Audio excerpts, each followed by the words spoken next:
थेट जाऊयात धारावीमध्ये सध्या उद्धव बाळासाहेब ठाकरे गटाचा शिवसेनेचा मोर्चा सुरू झालेला आहे। देवेंद्र फडणवीसांनी असं म्हटलंय की उद्धव ठाकरे यांनीच परवानग्या दिलेल्या आहेत। हे बघा, कोण काय बोलतं यापेक्षा आज उद्धव ठाकरे साहेब काय बोलतात हे अत्यंत महत्त्वाचं असेल। धारावीचे नागरिक आपण सगळ्या बाजूनी पाहू शकता, खूप मोठ्या संख्येने उपस्थित आहेत। शिवसैनिक आहेतच, पण धारावीकर नागरिक सुद्धा उतरलेले आहेत। त्यांच्या भावना या प्रचंड तीव्र आहेत। त्यामुळे आता उद्धव ठाकरे साहेब काय बोलतात हे पाहणं अत्यंत महत्त्वाचं आहे।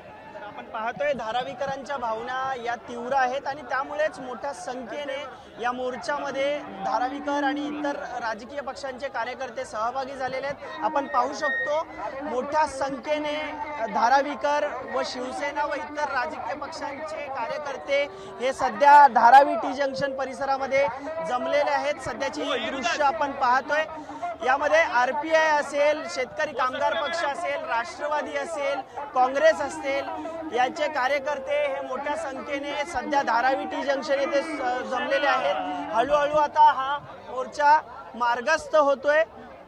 उद्धव ठाकरे हे या मोर्चाचं नेतृत्व करणार आहेत, ते देखील काहीच वेळात या मोर्चात सहभागी होतील आणि हा मोर्चा बीकेसी येथे अदानी कार्यालयावर मार्गस्थ होणार आहे। कॅमेरामॅन विजय देसाईसह मी अल्पेश करकरे, एबीपी माझा, मुंबई।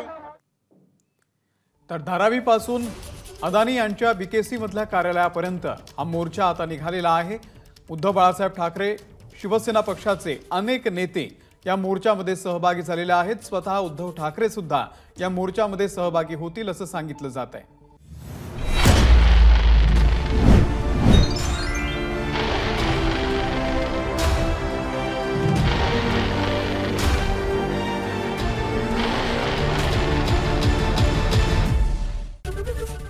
एबीपी माझा, उघडा डोळे बघा नीट।